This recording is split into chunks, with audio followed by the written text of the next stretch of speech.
जी बेटा, अस्सलाम वालेकुम। आप जानते हैं जैसा कि हम चैप्टर नंबर 15 पढ़ रहे हैं गुज़िश्ता कुछ दिनों से इलेक्ट्रोमैग्नेटिक इंडक्शन, और हमने बेटा इससे पहले वाले लेक्चर में लेंज़ेस लॉ का बेसिक इंट्रोडक्शन लिया था, उसको पढ़ा था। आज हम उसका बकिया हिस्सा करेंगे। तो लेक्चर नंबर 11 है हमारा लेंज़ेस लॉ, उसका बकिया पार्ट, रिमेनिंग पार्ट। ठीक है, तो हमने यहाँ तक अपनी बात को ख़त्म किया था कि मैग्नेट के करीब जाने से अगर इस कॉइल में करंट इंड्यूस हुआ है तो हम क्या देखते हैं, वो करंट अपना मैग्नेटिक फील्ड बनाकर इसको परे धकेल देता है। अब मुझे बताओ, अगर करंट ने इसको धकेला है, जैसा कि धकेला है, घर जाके एक्सपेरिमेंट कर लेना, बल्कि घर ही तो है आप, और घर में ही एक्सपेरिमेंट कर लो। मैं ये नहीं, अब वैसे कहना तो ये चाहिए बाहर जाके एक्सपेरिमेंट कर लेना, क्योंकि जब आप इधर पढ़ने आते थे अकेडमी में हम कहते थे घर जाके ये कर लेना। अब तो आप पहले से घर हो, अब कहना चाहिए बाहर जाके ये कर लेना। चले छोड़े। तो बेटा ये कॉइल है, जैसे हम कॉइल को इस मैग्नेट को कॉइल के करीब लेके जाएंगे ना, हम देखेंगे कि जैसे ये करीब गई है ना, इस कॉइल में करंट पैदा हुआ, करंट इसको परे धकेलेगा, ऐसे पीछे की तरफ एक फोर्स लग रही होगी। करंट जिस भी चेंज से पैदा होता है, करंट हमेशा उस चेंज को अपोज करता है। ठीक हो, यही तो लेंज़ेस लॉ कहता है। तो यहाँ पर चेंज क्या थी बेटा, यहाँ पर चेंज थी मैग्नेट को आगे लेके जाना, इसे कहते हैं मैग्नेट को पुश करना। ये मैग्नेट का पुश चेंज थी। मैंने मैग्नेट को पुश किया, करंट पैदा हुआ, करंट ने अपना मैग्नेटिक फील्ड बना के इसे रिपेल किया। अब मुझे बताओ, अगर करंट ने इसको रिपेल किया है तो बताओ इधर कौन सा पोल होगा, करंट के मैग्नेटिक फील्ड का कौन सा पोल यहाँ पर होगा? तो आंसर है, पक्की बात है, नॉर्थ पोल होगा। और नॉर्थ ही तो नॉर्थ को रिपेल करता है, नॉर्थ ही नॉर्थ को रिपेल करता है। अगर ये नॉर्थ पोल है तो ये कौन सा होगा? South pole. Magnetic field lines की डायरेक्शन, अब मुझे एरो के साइन लगा के दिखाओ ज़रा, एरो के साइन किधर होंगे? तो मैग्नेटिक फील्ड लाइंस की डायरेक्शन आपको होगी सर नॉर्थ से साउथ पोल की होती है, नॉर्थ से साउथ पोल की तरफ है ऐसे। लेकिन ये भी याद रखना है, आउटसाइड द मैग्नेट, ये मैग्नेट है ना, मैग्नेट से बाहर मैग्नेटिक फील्ड लाइंस की डायरेक्शन नॉर्थ से साउथ की तरफ होती है। ठीक है, लेकिन मैग्नेट के अंदर किधर होती है? तो आंसर है मैग्नेट के अंदर साउथ से नॉर्थ की तरफ होती है ऐसे। बेटा चीज़ों को अच्छी तरह ज़हन में रखना है। मैग्नेटिक फील्ड लाइंस की direction outside the magnet north pole से साउथ पोल की तरफ होती है, लेकिन इनसाइड द मैग्नेट के अंदर मैग्नेटिक फील्ड लाइंस की डायरेक्शन साउथ पोल से नॉर्थ पोल की तरफ होती है। ठीक है बेटा, और मैग्नेटिक फील्ड लाइंस हमेशा क्लोज्ड पाथ में होती हैं, ये भी पक्का है। नॉर्थ से साउथ पे जाके रुकेंगे नहीं, साउथ से नॉर्थ पर जाएंगी, फिर इनका सर्किट कंप्लीट होगा। जैसे करंट होता है, करंट बिल्कुल ऐसे मैग्नेटिक फील्ड लाइंस है। ठीक है बेटा, तो अब ये जो एरो के साइन है बेटा, ये एरो के साइन अब इधर नहीं लगेंगे, फिर ऐसे नहीं लगेंगे, गलती नहीं करनी। ये एरो के साइन किधर लगेंगे बेटा? हाँ जी, ये कॉइल अब मैग्नेट है ना, तो मैग्नेट के अंदर मैग्नेटिक फील्ड लाइंस साउथ से नॉर्थ की तरफ होती है ऐसे, ये इस तरह से साउथ से नॉर्थ की तरफ, ये ऐसे, और बाहर नॉर्थ से साउथ।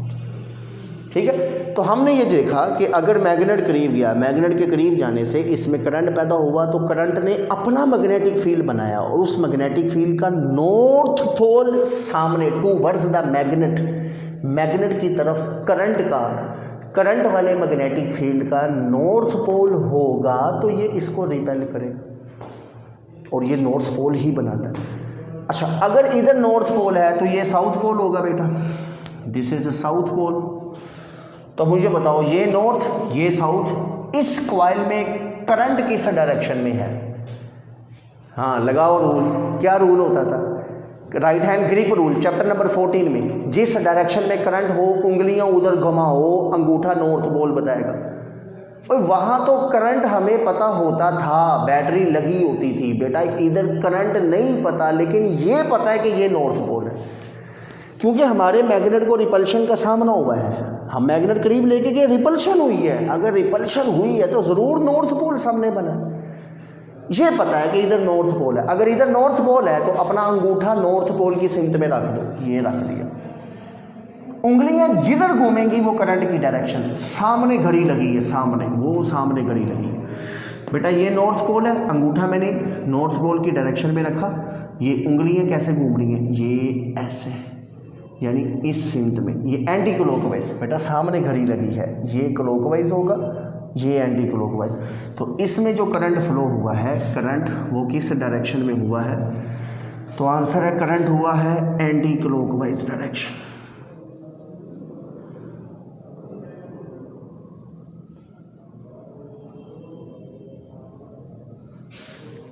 ठीक है बेटा, अब सुने ज़रा, अब इसका दूसरा हिस्सा देखें बेटा। अगर फर्ज करो फिर से ये मेरे पास मैग्नेट है, ये मेरे पास एक मैग्नेट है और मैं इस मैग्नेट को अब यहाँ से, ये मेरे पास एक बार मैग्नेट है, दिस इज़ बार मैग्नेट, ये नॉर्थ पोल हो गया, ये साउथ पोल हो गया, ये मेरे पास एक कॉइल है, दिस इज कॉइल, और इसके साथ मैंने गलवानोमीटर लगाया है और गलवानोमीटर लगा के मैंने इसके सर्किट को क्लोज कर दिया। ठीक है जी। अब क्या करना है बेटा, मैग्नेट को करीब ले जाने से अगर मैग्नेटिक फ्लक्स चेंज हुआ, मैग्नेटिक फ्लक्स के चेंज होने से करंट पैदा हुआ, तो करंट ने उस मैग्नेट को परे धकेलती है। ठीक है, अब हम इसका दूसरा सीन पढ़ के देखते हैं। अब मैं इस मैग्नेट को, ये इस मैग्नेट का मैग्नेटिक फील्ड है, ऐसे, ये मैं थोड़ा थोड़ा सा शो कर देता हूँ मैग्नेटिक फील्ड। ठीक है जी। अच्छा, अब क्या होगा, अब इसको थोड़ा इधर जाके बना लेते हैं, ये ऐसे, लो बेटा, ये ऐसे गलवानोमीटर और ये सर्किट ऐसे। ठीक है जी। अब मैं इस मैग्नेट को क्या करता हूँ, पीछे की तरफ लेके जाता हूँ, ये अब मेरी चेंज पीछे की तरफ है, दिस इज चेंज। जी बेटा, चेंज मतलब ये देखिए, ये मैग्नेट कॉइल के करीब पड़ा हुआ है, आप जानते हैं कॉइल भी रुकी हो, मैग्नेट भी रुका हो, कोई मैग्नेटिक फील्ड, कोई मैग्नेटिक फ्लक्स चेंज नहीं हो रहा, करंट ईएमएफ पैदा नहीं होगा। ईएमएफ और करंट उस वक्त इंड्यूस होते हैं जब मैग्नेटिक फ्लक्स हो, one thing, and the second thing is magnetic flux change हो। मैग्नेटिक फ्लक्स होना भी चाहिए, मैग्नेटिक फ्लक्स चेंज भी होना चाहिए। आप मैग्नेट को इस कॉइल के करीब लाके ऐसे खड़ा कर दें, सारी ज़िंदगी खड़ा रखें, है सारे दुआएं मांगते रहें, तहज्जुद में उठ उठ के अल्लाह से रो रो के दुआएं भी मांगे, क्या होना है बेटा। अल्लाह ने जब कहा है, नेचर ने कहा है कि फ्लक्स को चेंज करो, तो आप मैग्नेट करीब रख के ऐसे सोए हुए बैठे हुए ऐसे, तो कोई करंट ईएमएफ इंड्यूस नहीं होगी। करंट और ईएमएफ इंड्यूस कब होगी, जब मैग्नेटिक फ्लक्स चेंज होगा। अब देखें, ये मैग्नेट करीब है, इसमें से 100 लाइनें गुजर रही हैं। मैं ये सीन पहले बता चुका इंट्रोडक्शन में, इसलिए बार बार मैं इसको इतना ज़्यादा अब डिटेल में नहीं बता रहा, लेकिन जिन्होंने वो लेक्चर नहीं दिए उनके लिए थोड़ा सा कि बेटा, अब मैग्नेट, इसमें से 100 लाइनें मैग्नेटिक फील्ड लाइंस गुजर रही हैं। मैं मैग्नेट को थोड़ा पीछे करता हूँ ऐसे, जैसे जैसे मैं मैग्नेट को पीछे लेके जाऊँगा, इस कॉइल में number of magnetic field lines decrease हो जाएंगी। इसमें से देखें 80 लाइनें, 60 लाइनें, 40 लाइनें, 20 लाइनें, 10 लाइनें, 5 लाइनें, 0 लाइन। तो जैसे जैसे मैग्नेट पीछे जाएगा, इसमें से मैग्नेटिक फील्ड लाइंस कम होंगी, यानी मैग्नेटिक फ्लक्स डिक्रीज करेगा। बेटा, मैग्नेटिक फ्लक्स का डिक्रीज होना भी चेंज है, मैग्नेटिक फ्लक्स का इंक्रीज होना भी चेंज है। और ठीक है। अच्छा, अब मैं इस मैग्नेट को पीछे लेके जाता हूँ, जैसे मैं इस मैग्नेट को पीछे लेके जाऊंगा, इसमें फिर मैग्नेटिक फ्लक्स चेंज होगा। बेटा, फिर मैग्नेटिक फ्लक्स इसमें चेंज होगा। मैग्नेटिक फ्लक्स के चेंज होने से, अच्छा ये चेंज कौन सा हुआ है, इंक्रीज में कि डिक्रीज में, तो आंसर है ये फ्लक्स डिक्रीज में चेंज हुआ है। यहाँ पर क्या हुआ था, यहाँ पर भी मैग्नेटिक फ्लक्स हुआ तो चेंज ही था, लेकिन किस में चेंज हुआ था, तो आंसर है इंक्रीज में चेंज हुआ था, इंक्रीज। बेटा, हम मैग्नेट को करीब ला रहे थे, number of magnetic field lines बढ़ रही थी, इंक्रीज हो रही थी, यहाँ पर मैग्नेटिक फ्लक्स इंक्रीज हो रहा था। चेंज है इंक्रीजिंग, यहाँ पर चेंज क्या है, डिक्रीजिंग, फ्लक्स डिक्रीज हो रहा है। फिर इसमें करंट इंड्यूस होगा, करंट ने तो इंड्यूस होना है, हाँ जी, इंड्यूस करंट। जब इसमें करंट फिर इंड्यूस होगा, तो अब ये सिंपल कॉइल नहीं है, इसका नाम क्या है, करंट कैरिंग कॉइल। हाँ जी, this is current carrying coil. ये बेटा करंट कैरिंग कॉइल है। फिर इसमें करंट आ गया बेटा, करंट आ गया। कोई भी कॉइल किसी भी कंडक्टर में से जब करंट गुजरता है वो कॉइल, वो कंडक्टर एक अपना मैग्नेटिक फील्ड भी बनाता है। ठीक हो गया। अब होगा क्या, हम देखते हैं कि जब ये मैग्नेट हम कॉइल से दूर लेके जाते हैं, पीछे लेके जाते हैं, तो मैग्नेट का परे जाना ये चेंज थी। इस चेंज से करंट पैदा हुआ, तो करंट ने अपना मैग्नेटिक फील्ड बनाकर इसको अपनी तरफ खींच लिया। This is opposition. मैग्नेट के परे जाने से अगर करंट पैदा होगा तो करंट मैग्नेट को अपनी तरफ खींचेगा। करंट ने इसको अपनी तरफ खींच लिया, ये ऐसे अट्रैक्शन। अगर करंट ने अपना मैग्नेटिक फील्ड बनाकर इसको अट्रैक्ट किया है तो जरूर इधर कौन सा पोल होगा, साउथ। बेटा नॉर्थ को साउथ ही खींचता है, और इधर कौन सा होगा, नॉर्थ। और मैग्नेटिक फील्ड लाइंस की डायरेक्शन मैंने पिछले लेक्चर में बताया था बेटा, मैग्नेट के बाहर। अब ये कॉइल मैग्नेट है, कॉइल मैग्नेट है ना, तो मैग्नेट के अंदर साउथ से नॉर्थ, मैग्नेट के बाहर नॉर्थ से साउथ। तो ये मैग्नेट के अंदर मैग्नेटिक फील्ड लाइंस की डायरेक्शन किधर होगी, साउथ से नॉर्थ पोल की तरफ।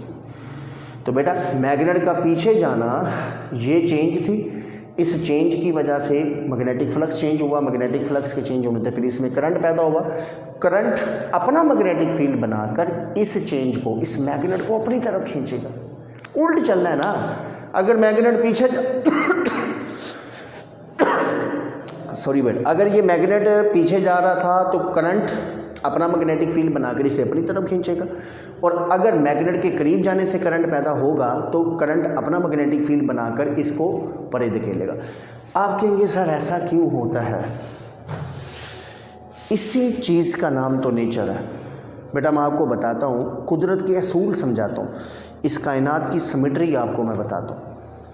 कायनात की सिमेट्री क्या है, कायनात की सिमेट्री बेटा ये है, अल्लाह ताला ने इस दुनिया में हर चीज़ के ऑपोजिट एक चीज़ बनाई है। आप इस निज़ाम कायनात को कभी समझो तो सही, कभी इसको अच्छी तरह गौर फिक्र में अपनी ऑब्जर्वेशन में ले के तो आओ, आपको इस पूरे निज़ाम कायनात में सिमेट्री नज़र आएगी। बेटा माइकल फैराडे ने सिमेट्री के लफ्ज़ के ऊपर ही तो इतना बड़ा ये इंडक्शन का फिनोमेना डिस्कवर किया। उसने कहा था कि अगर करंट से मैग्नेटिक फील्ड बन सकता है, और स्टडी ये कहता है करंट से मैग्नेटिक फील्ड बनता है, तो अगर करंट से मैग्नेटिक फील्ड बनेगा तो ज़रूर मैग्नेटिक फील्ड से करंट भी बनेगा। This is symmetry in nature. कायनात में ये सिमेट्री है बेटा, इसी को हम कहते हैं सिमेट्री इन नेचर। अच्छा, अल्लाह ताला ने हर चीज़ के ऑपोजिट एक चीज़ बनाई है, हर चीज़ के ऑपोजिट एक चीज़ बनाई है। जैसे गाड़ी इधर को जाए, सड़क है ना, सड़क तो एक ही है। जब गाड़ी इधर को चलती है तो सड़क की फ्रिक्शन का काम क्या होता है, ऑपोजिट फोर्स लगाना। ऑपोजिट इंजन इधर फोर्स लगा रहा है, गाड़ी इधर जा रही है। सड़क की जो फ्रिक्शन की फोर्स है, रोड फ्रिक्शन फोर्स, वो किधर होगी, इधर, ऑपोजिट। अच्छा, हमने सोचा कि अगर रोड की फ्रिक्शन की फोर्स जो हमारी गाड़ी को रोक रही है वो इधर है, हम गाड़ी इधर को चलाते हैं। जब मैं सड़क पर इधर जाने लगा तो अब सड़क की फ्रिक्शन की फोर्स किधर होगी, इधर। इसने तो ऑपोजिट ही रहना है। अल्लाह ने हर फोर्स के ऑपोजिट एक फोर्स रखी है, हर चार्ज के ऑपोजिट एक चार्ज रखा है, हर प्रोसेस के ऑपोजिट एक प्रोसेस रखा है, हर फिनोमेना के ऑपोजिट एक फिनोमेना रखा है, हर एनर्जी के ऑपोजिट एक एनर्जी रखी है। इसी को तो बैलेंस कहते हैं, यही तो बैलेंस है। ये मारकर ऊपर से नीचे आया, हवा की फ्रिक्शन की force, resistive air resistive force किधर है, आंसर है ऊपर की तरफ, क्योंकि ये नीचे आया है ना। अगर बॉडी नीचे आएगा तो एयर रेजिस्टिव फोर्स ऊपर हो, और अगर बॉडी ऊपर गया, जब बॉडी ऊपर जाएगा अब हवा की मज़ामत की फोर्स नीचे की तरफ होगी। किसने हवा को समझाया कि तुमने ऑपोजिट रहना है, तो आंसर है ये नेचर है। अल्लाह ने हर फोर्स के ऑपोजिट एक फोर्स रखी है, हर प्रोसेस के ऑपोजिट एक प्रोसेस रखा है। इसी से तो बैलेंस होता है। हर एनर्जी के ऑपोजिट एक एनर्जी रखी है, तभी तो निज़ाम बैलेंस है। बेटा इंजन अगर 100 की एनर्जी से गाड़ी चलाता है तो वो 100 की एनर्जी यूज़ होती है ना, वो एनर्जी यूज़ होती है तो दोबारा से पेट्रोल डलवाना पड़ता है ना, नहीं तो पेट्रोल कौन डलवाएगा। अच्छा, वो एनर्जी यूज़ हुई कैसे? क्योंकि ऑपोजिट भी तो एक फोर्स थी जो हमारी एनर्जी को ज़ाया कर रही थी। इंजन ने 100 की एनर्जी दी, 100 की एनर्जी यूज़ हो गई। फिर अगर गाड़ी को दोबारा चलाना है, फिर पेट्रोल डलवाओ, फिर वो एनर्जी देगा, फिर गाड़ी जाएगी, किस फ्रिक्शन के अगेंस्ट जाएगी, एनर्जी यूज़ होते होते होते फिर ख़त्म हो जाएगी एनर्जी। तो एक लम्हे के लिए सोचो, अगर ये रेजिस्टिव फोर्सेस ना होती, अगर ये फ्रिक्शनल फोर्सेस ना होती, तो मुझे बताओ क्या एनर्जी की ज़रूरत पड़नी थी हमें? आंसर है नहीं। एक दफ़ा पेट्रोल डलवा दो गाड़ी में, सारी ज़िंदगी वही रहेगा, क्योंकि एनर्जी यूज़ नहीं हो रही। उसके ऑपोजिट कोई चीज़ नहीं है जो उसकी एनर्जी को इस्तेमाल करे, एनर्जी को ख़त्म करे। ये है लेंज़िज़ लॉ।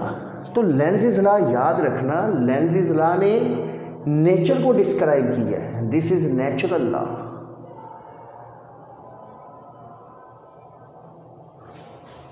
ये उसने घर बैठ के खुद नहीं बनाया बेटा, अल्लाह ने, देखो इतनी छोटी छोटी चीज़ों में भी अल्लाह ने अपनी नेचर को बैलेंस रखा है। ठीक है, तो अगर मैग्नेट के करीब आने से करंट पैदा हुआ है तो करंट उसको परे धकेलता है, ऑपोजिट। और अगर मैग्नेट के दूर जाने से करंट पैदा होगा, इंड्यूस करंट होगा, तो वो अपना मैग्नेटिक फील्ड बनाकर इसको अपनी तरफ खींचेगा। इसे ही तो ऑपोजिशन कहते हैं। अगर चेंज करीब आना था तो ये उसको अपोज करेगा, परे धकेलेगा, एक चीज़। नंबर 2, अगर चेंज पीछे जाना था, मैग्नेट का पीछे जाना अगर चेंज था, तो करंट उस मैग्नेट को अपनी तरफ धकेलेगा। इसी को ऑपोजिशन कहते हैं। हर चीज़ के ऑपोजिट एक चीज़। गाड़ी इधर चल रही है, हवा की मज़ामत की फोर्स इधर है, और अगर गाड़ी इधर को चलने लगे तो हवा की मज़ामत की फोर्स इधर हो जाएगी। उसने तो ऑपोजिट ही रहना है। कभी सोचा है किसने हवा को कहा है तुमने ऑपोजिट रहना है? ज़मीन को किसने कहा है तुमने कि फ्रिक्शन की फ़ोर्स ऑपोजिट रखनी है? तो आंसर है ये चीज़ें नेचर है। कोई तो है जो इस निज़ाम कायनात को चला रहा है, जो इस निज़ाम कायनात को बैलेंस रखे हुए है। वही है, वही कुदरत है, वही ज़ात है बेटा, जिसने ये पूरी ज़मीन व आसमान को बनाया।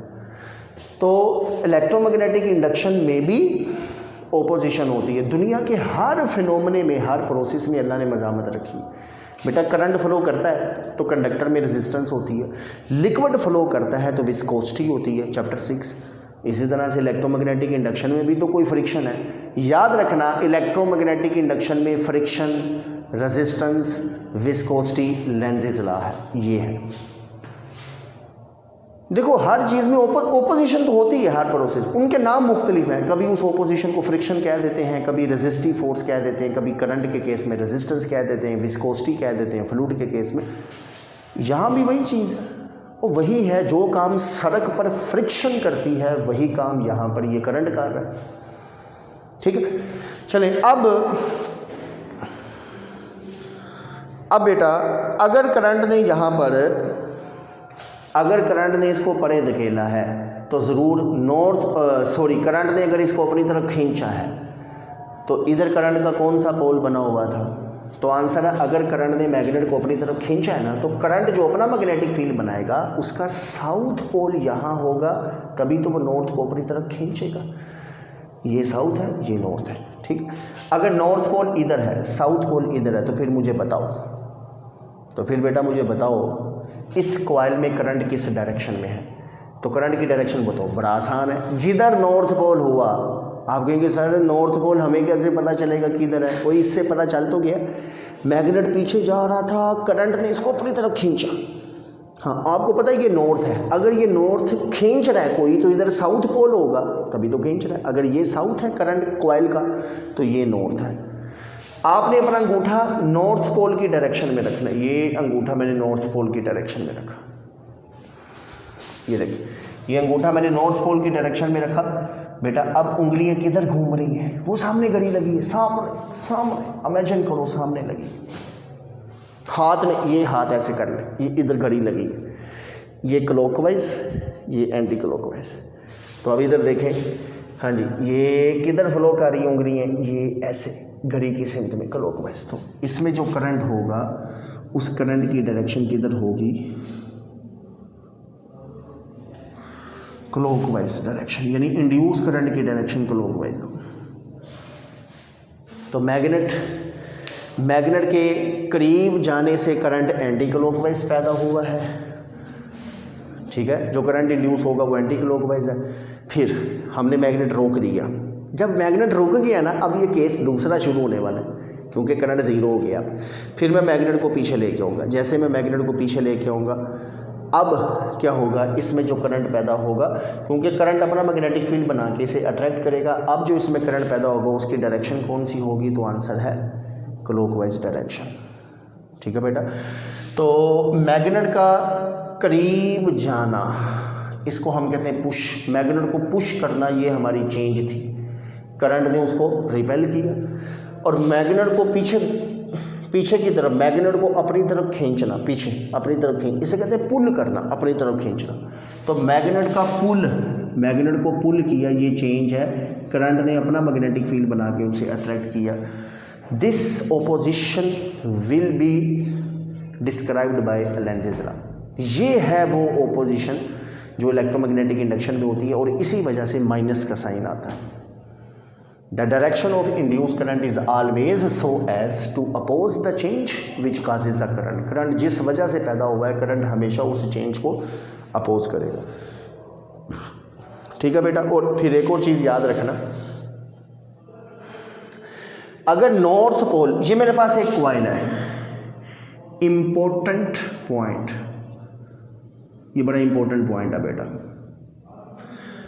दिस इज कॉइल, ये छोटी सी कॉइल है यार, एक टर्न वाली कॉइल है, एक टर्न, ये एक टर्न वाली कॉइल। ये मेरा मैग्नेट है ऐसे। अगर मैग्नेट का नॉर्थ पोल कभी किसी कॉइल की तरफ जाए, अगर मैग्नेट का नॉर्थ पोल कभी किसी कॉइल की तरफ जाए, तो सामने नॉर्थ ही बनेगा। तो बेटा नॉर्थ पोल अगर सामने जा रहा है तो कॉइल ने उसे रिपेल करना है ना, रिपेल करना है, तो सामने नॉर्थ बनेगा। जब सामने नॉर्थ बनेगा, ये ऐसे,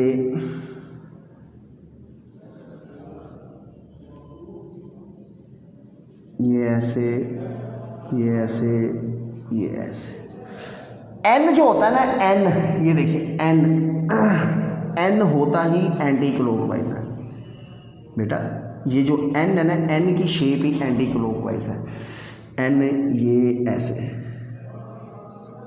इधर से ऐसे और इधर से नीचे, ये एंटी क्लॉकवाइज।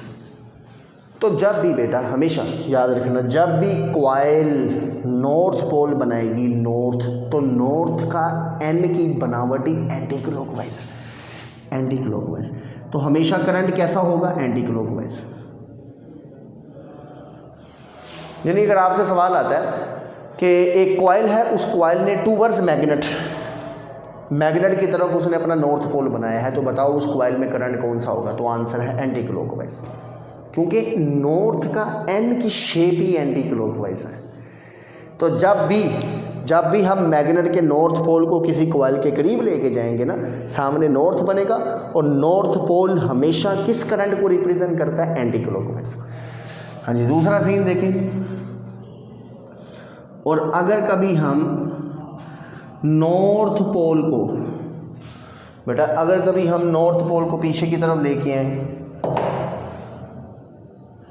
हाँ अगर हम कभी नॉर्थ पोल को पीछे की तरफ लेके आए ऐसे पीछे, तो जब कभी मैग्नेट का नॉर्थ पोल कॉइल से पीछे जाएगा, दूर जाएगा, तो कॉइल उसको अपनी तरफ खींचेगी ना। कॉइल ने इस चेंज को क्या करना है, अपनी तरफ खींचना है। कैसे खींचना है, इधर साउथ पोल बना के, और साउथ पोल देखिए ज़रा, ऐसे ऐसे, यानी एस की शेप ही क्लॉकवाइज है। ये देखिए, this is clockwise, this is anti clockwise, ये क्लॉकवाइज है। तो फिर याद कर लेना, बड़ा इंपॉर्टेंट एमसीक्यू है ये। जब भी नॉर्थ पोल, हमेशा किसी भी मैग्नेट का नॉर्थ पोल कॉइल की तरफ जाएगा, तो कॉइल भी सामने नॉर्थ पोल बनाएगी, और नॉर्थ पोल का मतलब एंटी क्लॉकवाइज करंट होता है, एंटी क्लॉकवाइज करंट होता है। और बेटा जब भी किसी मैग्नेट का, जब भी कोई मैग्नेट का नॉर्थ पोल कॉइल से अवे जाएगा, अवे, तो कॉइल उसको अपनी तरफ खींचेगी, तो कॉइल साउथ पोल बनाएगी, और साउथ पोल का मतलब क्लॉकवाइज करंट होता है। ठीक है बेटा, ये लेंज़ेस लॉ का एक एक्सपेरिमेंट था। उम्मीद है कि आपको कुछ ना कुछ तो पता चला होगा बेटा। इस वीडियो को बार बार देखें, लेंस ला इम्पोर्टेंट है, थोड़ा मुश्किल भी है, लेकिन जब आप इसको बार बार सुनेंगे ना लेक्चर को इंशाल्लाह, 1-2 बार दफ़ा 3 दफ़ा, तो कोई क्वेश्चन हो तो वो डिस्कशन में आपने पूछ लेना, इंशाल्लाह ये क्लियर हो जाएगा आपको। ठीक है बेटा, अपना ख्याल रखें, अल्लाह हाफिज़।